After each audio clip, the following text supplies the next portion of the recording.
Hi, welcome to Out on the Pages showcase of emerging LGBTQ+ writers and writing. I'm Paul Bradley Kong, the founder and director of the project. We are an international network of emerging queer writers running online and in-person writing events that includes workshops, courses and retreats.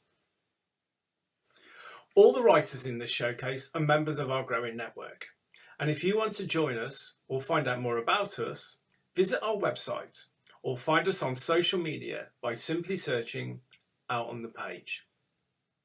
With great examples of poetry, prose, memoir and creative non-fiction, we hope you enjoy the diverse range of readings we have selected for you.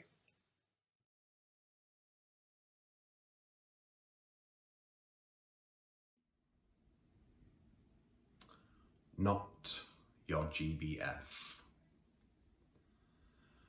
Will not come with the clicks and whistles you expect. Will not hold your shopping when you scramble for the keys to your apartment door. You say, I've always wanted one, and my mouth pulls open, for I am no doll to the shelf. No dancing answer, I am quite simply myself. I will listen to your chatty mouth. As you empty out your secrets, I will be open, honestly, speechless, when you tell me how he mistreated you. I will be your gay best friend if you learn about me reciprocal, not tokenized, but ready for meaning with you, humanized even, if perhaps we earn it.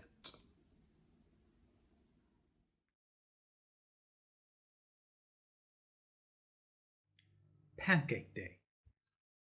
I'm sure it said baking powder. Sunday morning confession.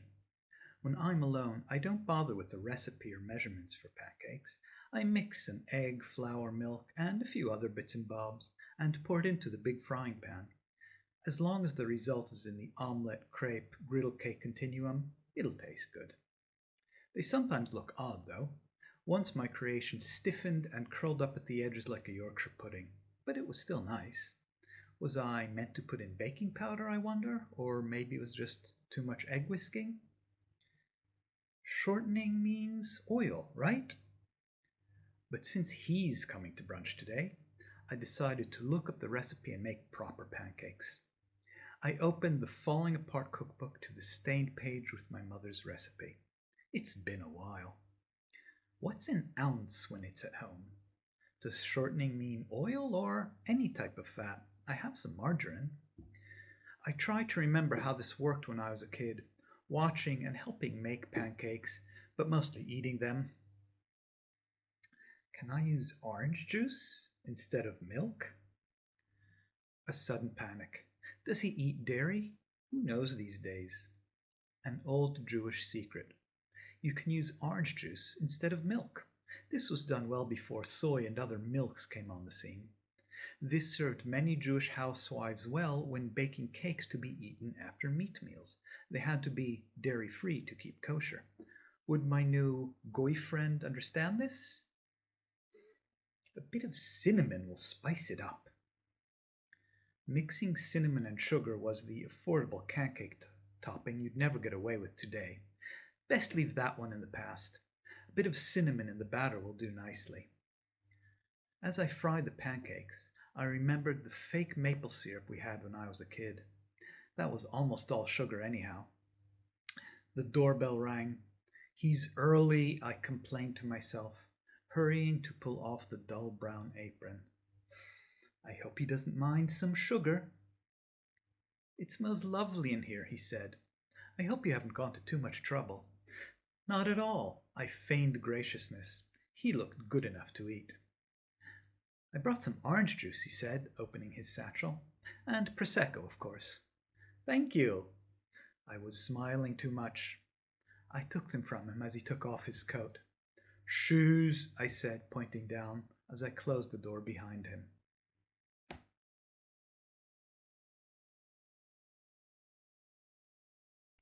The Legend of St. WILGEFORTIS. Long, long ago, so the story goes, there lived a princess named WILGEFORTIS, daughter to the King of Portugal. And as with so many royal daughters, her father arranged for her a marriage. She was to wed the King of Sicily and so become a peace weaver. It was a noble calling, and one to which WILGEFORTIS had been brought up, but everything in her being was repelled by the idea of being the king's wife. She did not know the man. Moreover, he was a pagan, like her father, while she secretly followed the Christian religion. And most of all, the idea of sharing the king's bed filled her with a nameless horror. "You will grow used to it," her mother said. "I'll show you what to do. You'll enjoy it," said her waiting woman. But it was all in vain. The more they tried to help her, the more miserable WILGEFORTIS became. Worse still, it seemed the Sicilian king was enamoured with her. He sent her poetry, which the scholars of her father's court blushed to translate, all about coming into the fragrant garden and lying under the date-laden palms. All WILGEFORTIS could see of her future was an eternity of torture, night after endless nights. In desperation, WILGEFORTIS prayed for a way out. "Anything, Lord, anything at all, just stop the wedding." When she awoke the next day, a most miraculous thing had happened. The undermaid noticed it first. She parted the silk curtains around WILGEFORTIS' bed and screamed. Soon all the ladies in waiting came running. When WILGEFORTIS demanded to know what was wrong, they produced a bronze mirror. There, in her reflection, was the answer to her prayer. She had grown a beard. Not just a scanty bit of stubble either, a full beard as bushy as you like. WILGEFORTIS regarded the bearded lady in the mirror with calm satisfaction. Within the castle of the soul there is a gallery of selves, so the scholars say. It seemed to WILGEFORTIS that an alternative self had taken up residence in her face, giving her former self leave to retreat. All in all, she was pleased with what she saw. Not so the waiting women. They tried everything to get rid of that beard. They snipped and they shaved, they applied creams and ointments, and when that failed they tried holy water, charms, incantations, prayers. Nothing worked. The moment it was cut, that beard grew back as bushy as ever before. Needless to say, the King of Sicily was horrified by this new development, and took back his betrothal vows. WILGEFORTIS' prayers had been answered. The king, her father, could scarcely contain his disgust at the sight of a bearded daughter. "Begone from me, you are an abomination," he said. "I am the same person I always was," WILGEFORTIS replied, "but if you wish me gone from your sight, I would gladly become a Christian nun. I think that life would suit me." This put the king into an even greater rage. "Not only an abomination, but a Christian, a betrayer of your people's faith. This will end badly for you." And tragic to relate, things did end badly for WILGEFORTIS. Her father was so enraged that he had her crucified, and she became a martyr of the church. But her story doesn't end there. After her death, many people came to pray before her image. The tale goes that a fiddler, poor and destitute, knelt before her statue playing his fiddle. In compassion, the saint gave him one of her golden boots. But when the elders of the town saw a beggar in possession of such a treasure, they arrested him for a thief. In vain he protested that Saint WILGEFORTIS had gifted it to him. The magistrate insisted he must hang. "Have you any last requests?" they asked the fiddler. "Yes," he said, "I would like to play my fiddle before Saint WILGEFORTIS one last time, for she alone in this world was kind to me. She understands what it is to be an outcast and falsely accused." The fiddler's request was granted. Once more he knelt before the statue and prayed, and there, in the sight of the clergy, the magistrate and all the elders of the town, Saint WILGEFORTIS kicked off her other boot in the fiddler's direction. Thus was his innocence proved. To this day, statues of Saint WILGEFORTIS have only one boot, while the fiddler kneels beside her, making his music. And WILGEFORTIS is held in honour by all who know what it is to have a gallery of selves within their soul.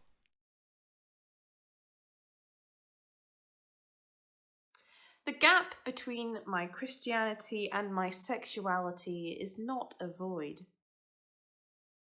It is an awkward hop. A black hole that I keep trying to jump and others keep trying to make wider. I do not, have not, will not, cannot see the problem, the issue behind the idea of these two parts of me seamlessly intertwining as God herself intended, but others do.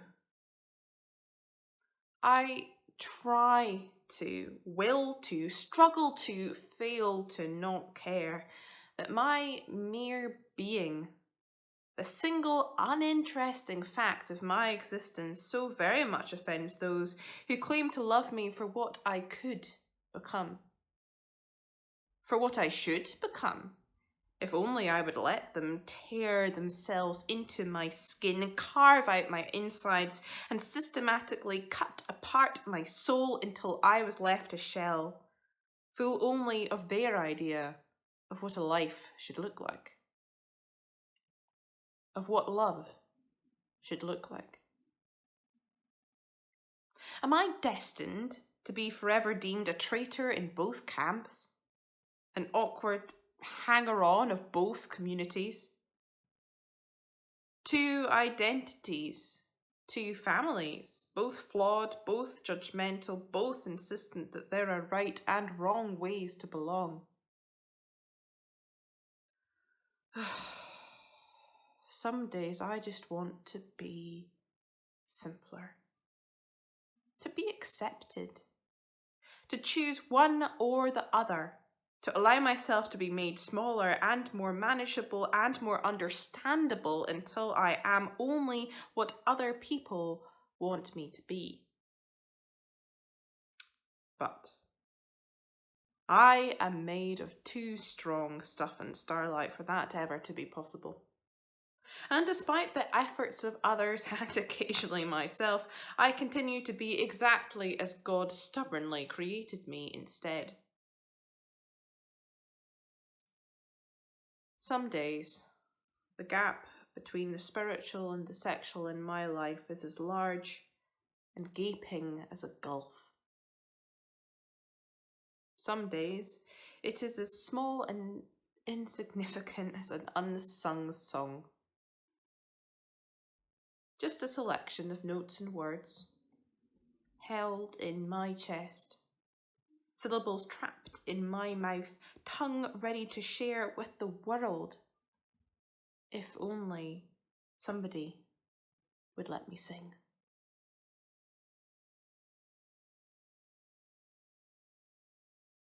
Hello, my name is Anna Rose James and my pronouns are she, her. I'm going to read you two poems as my contribution to the Out on the Page Megaphone video. The first one is called Gypsophila, after Gypsophila la femme damnée, which is a wet plate collodion portrait by photographer Nicolas Laborie. Moon gloaming, tuck me in, swaddle thin my skin enveloped in this baby's breath absent at death.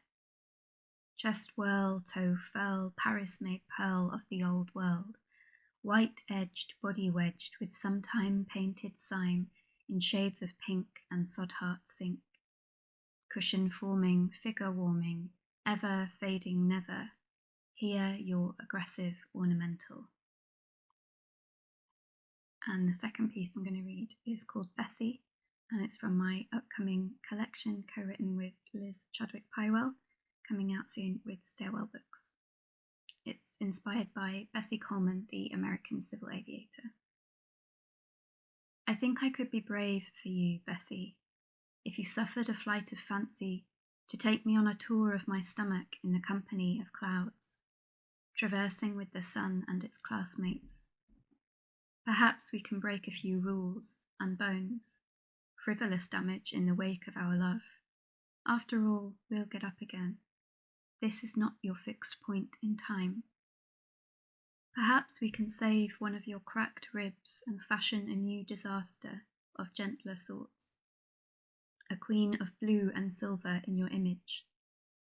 We have all the sky to roam, but I wouldn't be anywhere except strapped to your back in this bold tin can.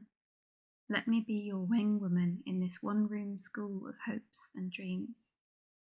Glance back at me with your girlish grin, a peek of your wanton waggery, the action of a roguish spirit, aéronautique naughty.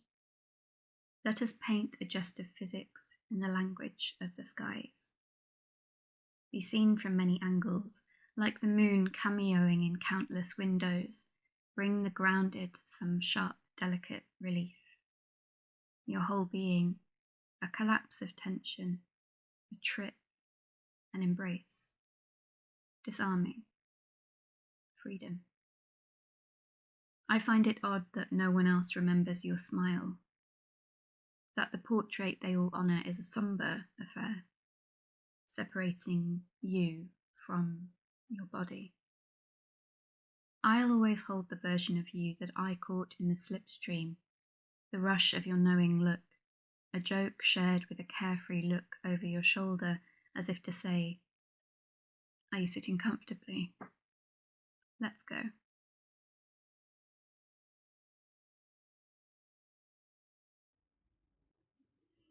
Returning to form.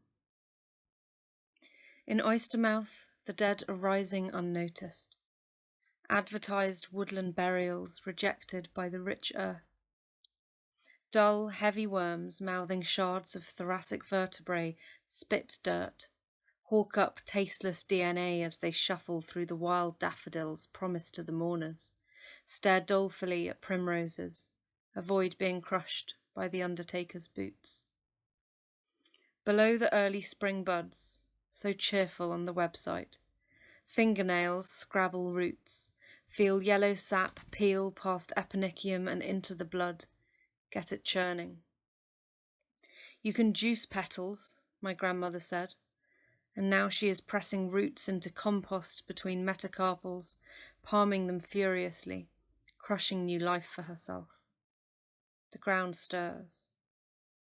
You can buy this soil, she told me once, and stared at it. I imagine her reaching for the sunshine now, waiting for my hand to hold hers. She used to keep old margarine pots, store garden treasures in them, robin eggs, conkers, mouse skeletons. Rigid tissue, bone. You have to get it before decomposition. You can recycle anything, she said.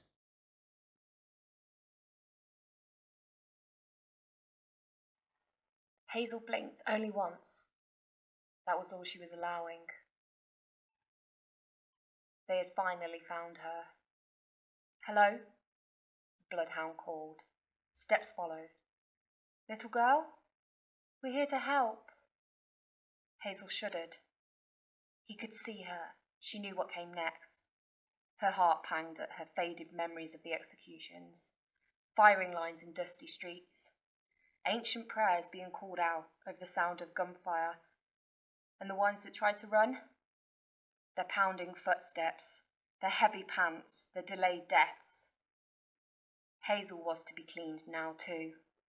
Wiped from the earth so the sky people could return to their Eden. His footsteps grew closer, but somehow quieter, like Hazel slipping away. The frame of the car blurred before her as reality disappeared and the purple of her mind took her. Hazel drew in fresh air. It was soft and damp on her throat, and it soothed each blood vessel in her lungs. There was a smog rising from the lake, like a morning mist, but it was purple and it shuddered in the air. The reflection on the lake's surface showed 2 moons in the sky, but they rippled violently on the water like they were trapped in it. She glanced upwards, but the moons weren't in the sky. Her parents' shadows moved. Her greenish eyes darted to them across the lake, and silent cries left her lips. They both reached out a hand to her, but the shadows began to leak like they were being sucked into the purple. Hazel reached out in return. They did not react. She heard the bellowing laugh of the fat man, but he wasn't there in person, not this time. "The lake," she called to her parents. "It's taking you." She began to wheeze as she watched them dissolve into her terror. This had never happened before. She'd never known the lake, her mind, to consume her parents like this. Lake, she muttered hopelessly as the last morsels of them disappeared into the purple. Her blood vibrated in her veins. She felt herself slipping backwards. The lake became smaller and smaller until her eyes refocused on the rusted bar across a hazy, burning London city.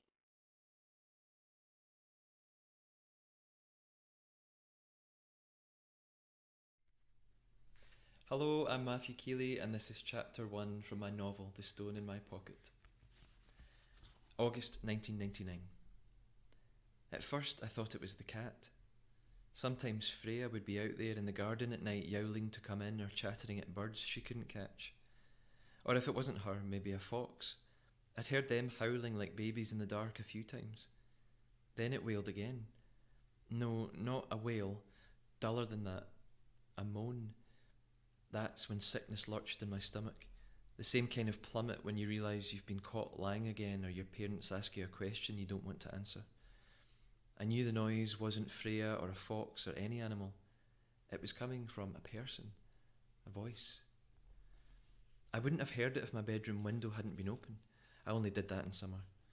The TV that I wasn't supposed to be watching this late was already turned down low, but I clicked the mute button, amplifying the groaning voice seeping into the room. Then I turned the lamp off to get rid of my gormless reflection in the window and let me see out there. But the blue-white light from the TV still danced against the walls and glowed on the glass. The voice snuffled to a stop. They, whoever they were, must have spotted the lamp turning off, must have seen me. The bushy edge of a moonlit conifer shuffled in a sudden breeze, and I pictured a man out there, someone drunk or homeless, hiding in the dark, trying to break in and rob us. I've no idea why I thought of that. Weird what fear conjures. I crouched by the open window. The voice was there again, gulping in juddered breaths like something wounded. Clouds drifted and the moon bathed the garden in grey-blue sheen. But it was empty. No cat roaming under the bushes, no fox rummaging in the wheelie bin. The old rusted swing chains weren't even squeaking in the wind. But I still felt eyes prodding at me from some secret place. I'd learned the sensation years ago. Shivering, I swallowed and poked my head out into the air that now felt too cold for August. I peered down to see if someone was standing right beneath me, pressed against the wall, but there was nothing except blank concrete slabs, and the moaning had stopped. I ducked back in and yanked the window closed like I'd just flung a spider from a glass. Most other people might have shouted for their parents or rushed to the room to tell them, but there was no point telling my mum and dad. They wouldn't believe me. Stopped listening to my nonsense years ago. Back to bed, Nathan, it'd be. They'd tell me the noise was only Freya, or maybe something a little more cliched about it being the wind or the old houses just creaked at night. That's usually a stupid explanation for things like this in books and films. I turned to the muted TV to see Mulder and Scully scarper with torches around a dark building chasing some black creature. Not helping. My mum had caught me in the middle of an episode one night last year and banned it. It'll cause more nightmares, Nathan.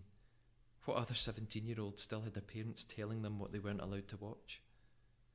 I switched the TV off and clambered onto the bed, feeling like poison was swelling in my guts. Every few seconds I turned to the window thinking I could hear it again, but the voice was just an echo in my head by then. I never can sleep early on a Sunday night, especially not before the start of a new school term, but now the idea of tucking myself into bed and drifting off was a joke. I pulled my knees towards my chin and checked my watch. Almost midnight. I flicked the switch on my lamp and lifted the book from the bedside table, pulling my bookmark out from the middle of Mysteries Unsolved, Beasts and Aliens. I'd had most of the Mysteries Unsolved series for years, but I only used to look at the pictures and read the captions under the weirdest ones. I glanced down at a page with a printed photograph of a blurry, dark human shape between tree trunks. Was that what was out there, calling for me to listen? I looked to the window, then closed the book again, shoving it back to the table. My mum had probably been right about the nightmares. It had been months since she'd shaken me awake in darkness. I didn't want that to start again. My final plan was to scuttle to the chair at my desk and turn on the little spotlight lamp above my model. the Empire State Building. Finishing the silver paint on the needle helped me forget what I'd heard, for a while at least. The last time I remembered seeing on the clock was 2:58. I woke myself up, my feet squirming like thrashing fish outside the rumpled covers. I didn't remember climbing into bed or turning the lights out, and I'd fallen asleep on my back, which I never did. When I pushed myself up onto my forearms, I saw it. Her, him, the shadowed figure standing in my doorway.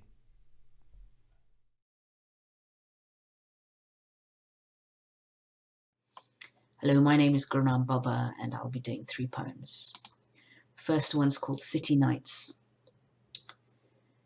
Stay by me when the day winds down and the gleeful orange lights flicker on, where rivers of dull blackness flow, bordered by scummy yellow lines, now mired with people speeding by with blinding flashing greetings and ruddy goodbyes.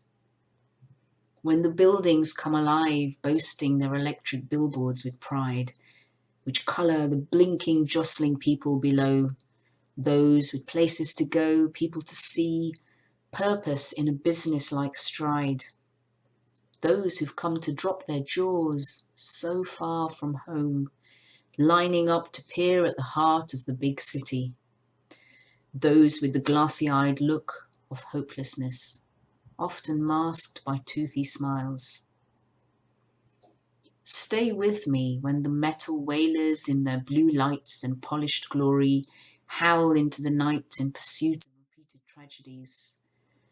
When the open spaces are chained up and the stars weakly gleam through cracks between sprawling stacks of concrete that stab their stubby heads towards the few murky clouds. When doors are locked and people enfold themselves in safe brick walls, lighting lamps to keep the blackness out. When parents hum their children to sleep and night's workers awake, a myriad of reasons compelling them towards the city lights, some drawn reluctantly, others tripping in their haste. Eager eyes, bright. The scene is set for young things on the prowl, mingling with assorted other night flies. They meander through the haze of noise and waftings of bustling fast food stores. They frenzy, enclosed in sounds and smoke, taking time out for a drunken fumble in some forgotten corner before finding their way home or a hole to hide from the morning sun. The city finally slows and sighs, stretching out its kinks and knots, lazy at last in the sleepy hush before dawn. We sit on the roof watching streetlight stained sky. A cat slinks in between the chimney pots. A tree casts spindly shapes in the greyness. The anemic moon fell below the rooftops long ago. We hold our breath. Night has fallen. The next one's called Studying. Sitting here, folder in my lap, working. I concentrate hard, contemplating the exact shade of her eyes. I remember watching mesmerized, listening to her face more than her words. The sounds buzzed around my head like a searching bee in the summer haze. She smiled. Perhaps time stumbled and slowed. The moment stretched, a fine thread of honey. Then consciousness snapped her fingers, and I, trying to catch the ends of her meaning, just nodded, dumb in reply. And finally, calf. Once more, like a calf slithering into this world, my heart is reborn. Wet, sticky, glistening, trembling, full of life, soft and vulnerable, shaking, delicately strong, determined to rise, to take up space, born of dead wood, once more stumbling into the world, wide-eyed, warm and alive.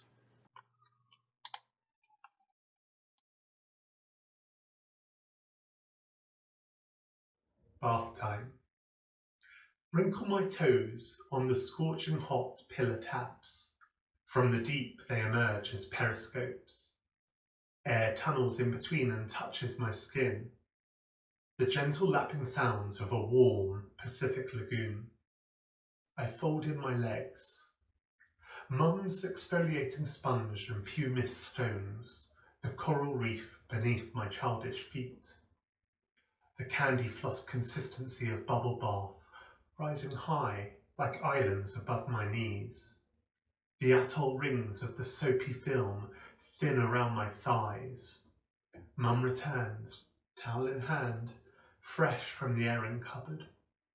Spider-Man PJs are folded, awaiting my sleep. The amber-checked navy matey bottle falls in the tub.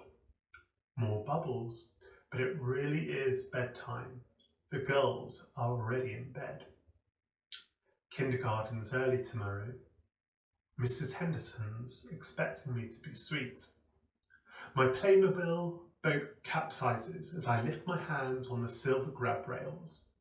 I land on the coconut husk carpet.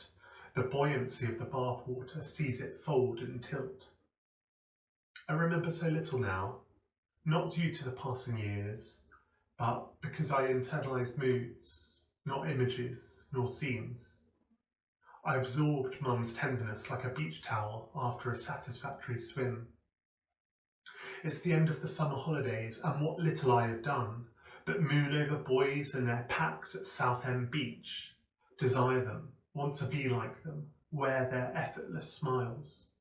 Diamond panes remain cracked in the bathroom window, unfixed after the storm, or was it the fallout from the hurricane 3 years before that? The distant whir of traffic heads up the hill and back down to me from the M25, hints of faraway lands. There's the Hertfordshire bank of the Greenbelt, but through the dust-lined extractor fan, I dream as I scrub off the perceptible buzz of London, its theatres, and the Natural History Museum's T-Rex. I sink my shuttered eyes beneath the watery foil. It's my usual Sunday evening treat. Better to bathe than sit up and endure songs of praise, Howard's A, or Heartbeat. How does Mum watch that stuff? I prefer the glitz of Dynasty, Joan Collins and Crystal, the Colbys, shoulder pads, the sweaty allure of wrestler Bret the Hitman Hart in his spandex, puberty hits. Mum indulges my love of hour-long baths. They're my weekly visits to Ms, just 17, and my sister's girly magazines. My pleasures are weird, reading my multicoloured parent information pack, anticipating a term of tests and new teachers who, I hope, will shower me with praise. I might glow like a basted chicken, rotating on a spit. A recession corroded the house. I was mostly aware through Mum's reminders. At a new school, you'll make plenty of new friends. We still have the same avocado, lay-down walk-in tub, a stained mirror, matching avocado tiles, and the crack in the window that invited whistling winds. Thank you.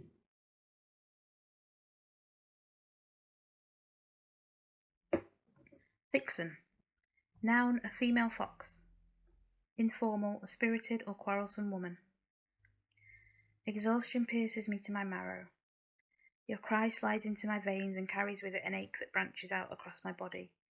My wrists feel like they could snap, reminiscent of 10 years ago when they were laden with richer people's plates, transported back and forth from a kitchen to smoke-drowned tables.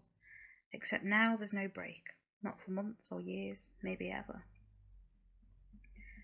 You sustain yourself from my breasts. It's the only way I have to quiet you. You're not content to lay serenely in my arms the way you do for others. When other mothers talk about the eye contact their babies reward them with, I make pleasant affirmative noises, but when I feed you, I watch your face desperately as it stares blankly beyond mine. You're too disgusted with my cowardice to look at me, and this small act of defiance is the only way you have of making known your resentment towards my absence from your birth, after I promised to be entirely present. You grow as I shrink. I quench your thirst more quickly than I can quench mine. Water poured into my mouth seems to cruelly bypass my throat as if it's coated with impenetrable sandpaper. I cry out with each latch that looks fine but invokes an invisible knife to my shoulder blade. Eventually, even sobbing requires too much strength. I'm wilted, deflated, depleted. I don't have flashbacks of your birth because I wasn't there. The images that fill my mind are from before and after, like the arresting lights on the ceiling that flashed across my vision while my paralysed, useless body was wheeled along a corridor. I see the mountain of my belly spread with brown liquid. I see masked faces with dead eyes. Every night I hear, "Your husband won't be able to come into the operating theatre, I'm very sorry."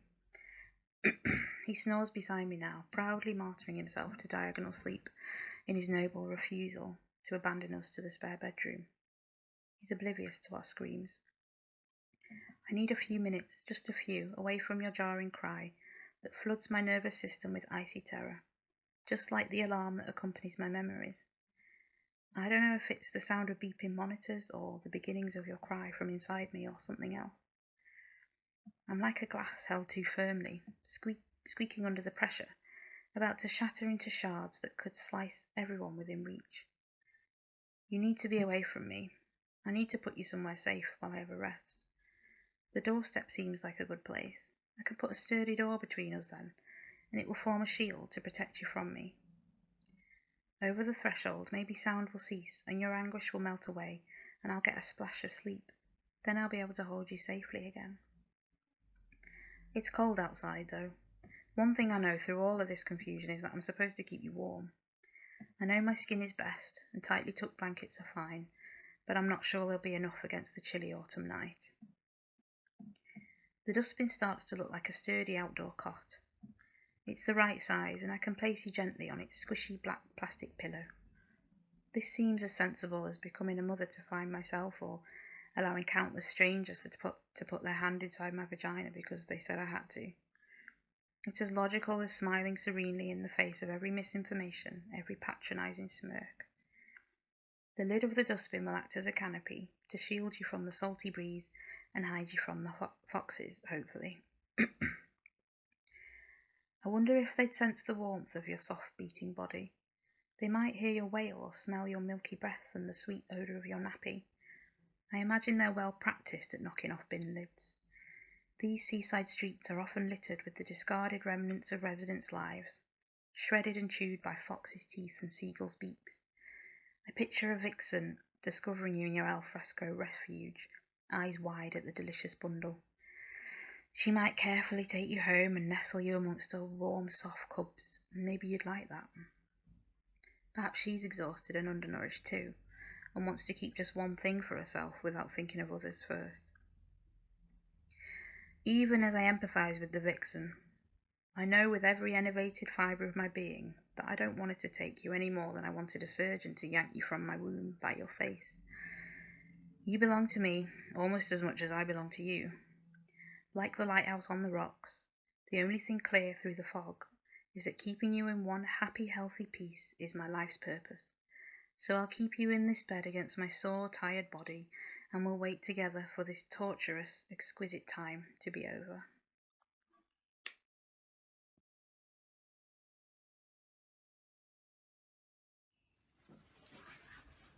The only way is up. Dave leant against the cool metallic walls, forehead pressed firmly against them, weight taken on his forearm and fists. "Doesn't that hurt your fists?" asked Steve. Dave slowly raised his head and turned it to look at Steve, slumped on the floor, long legs, sprawled, suit jacket across his lap, tie loosened. What? I said, doesn't it hurt your fists? You know, banging them so hard on the sides. Dave glowered at the man, relaxed on the floor, and then noticed he was smiling, almost smirking. What you grinning at? Steve pointed at his own forehead and wagged his finger up and down. Sorry, it's just that you have indentations on your forehead, vertical lines. Must be the steel walls. Dave crashed his fists one more time. You're weird. There was a pause as Dave paced between the two walls, each side of the firmly closed lift doors. How long is it going to take them to get us out of here, for goodness sake? Dave leant with his back against the side, eyes closed. What's the weirdest thing you've ever done in a lift? Steve asked out of the blue. Quick as a flash, Dave returned, this. Steve continued, I was once watching a TV game show and somebody, quite famous, was asked to say 5 things that someone could do in a lift. And she said, have a wee. Dave scowled down at Steve. Weird. Yes, that's what I thought. And she was so surprised at herself for saying it. But she must have done it at some time for her to think of it. The host and the audience were in stitches. Her teammate husband didn't guess her answer. You don't say. Dave looked at Steve, who was lost in thought about the TV show. Shaking his head slowly, all he could think was, loser. But he was also anxiously thinking about how late he was going to be for the board meeting. He'd been wound up enough without all this. Having to front the board, bigging up why his department had taken such a dreadful decision that had lost the firm so much money and kudos. Why had he been sent to this meeting instead of these bosses? Why hadn't he just feigned illness and stayed under the duvet with his fella? And now, here he was, sharing what oxygen was left with this idiot. He thumped the wall one more time, and this time it really did hurt. Why don't you just relax and take it easy? There's nothing we can do but wait. I'm quite enjoying it, actually. Dave shot a glance at the idiot. No, I am. Peace and quiet for a time. Peace and quiet. Listen, I have a wife, 3 young kids and 2 chocolate labs. It never stops. And now I'm on my way to a board meeting to listen to a little jumped-up exec who has messed up his end of the business. Oh, he'll no doubt have some lame excuse and blame it on underlings. He'll be wearing a smart suit and tie and think he can dig himself out of his hole with his clever words, when, if honestly thought about it, he would simply just fall on his sword and take what was coming to him. But I guess that's too much to ask nowadays, some sort of integrity. So sitting on the floor, in this cool brushed aluminium box of nothingness, it's almost a treat. Try it. The little jumped-up exec moaned as he slid down the wall and slumped on the floor. There, that's better, isn't it? Said Steve. Dave leaned back his head and looked up at the clinical ceiling light and let out a slow but building yell. Steve frowned at his companion. Suddenly, there was a slight judder, a cranking noise, and the doors magically slid open. Right, back to normality, I guess, said Steve, as he got up from the floor, put on his jacket, straightened his tie and brushed his trouser legs. See you around, he said, without looking at Dave. He walked out of the lift, shaking the hand of the janitor as he passed him, and headed for the boardroom. Dave remained sitting on the lift floor, head in his hands. You all right? Asked the janitor. Can I help you? Nope, said Dave. No one can help me now. He stood up slowly, rubbed one eye, smiled at the janitor and sauntered out of the lift towards the boardroom. Here I come, he mouthed. Here I come.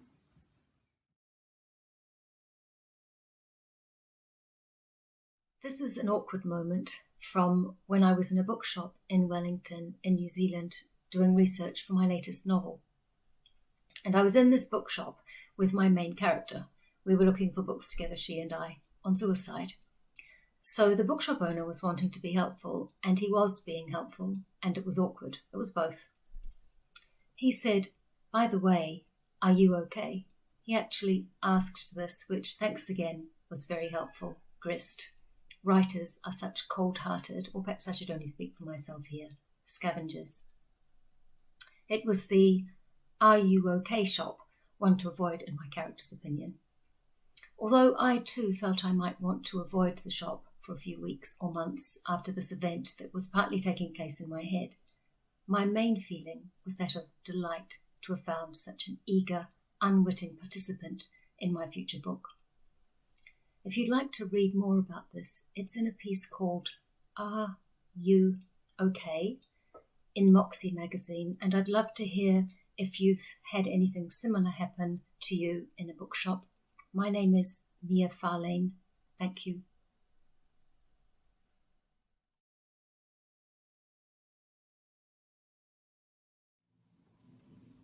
I wish I were an opinionated boy whose words were irritating to others, whose voice was brash and loud at times, whose hair flopped heavily across my brow, whose heart never spoke and heart never broke, whose tears never fell, who enjoys life, his life, this life, to the fullest extent.